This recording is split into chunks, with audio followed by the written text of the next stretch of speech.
Today we're planting potatoes. End of January, it's warm. Still a danger of frost. By the time these things get up above to where it's an issue, they'll be frost danger will be gone. Planting them in 5-gallon buckets, as you can see here. We've got holes drilled in the bottom. We've got them elevated a little bit off the ground for drainage.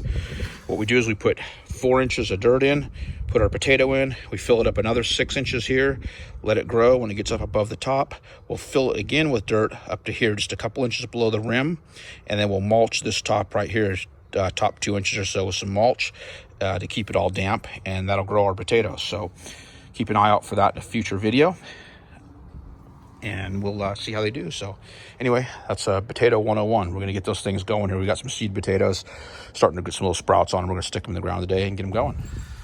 So we've got the seed potato in 4 inches and then filled with another 6 inches. You can see in this one, and that's where we'll leave it until it grows up above the lid of the bucket. So that completes the potatoes, all in, ready to go. Fertilized. We're just gonna give them a little bit of water, and we'll check back on them as they grow. Appreciate you watching. Appreciate it if you subscribe, like the video, share it with a friend. See you on the next one.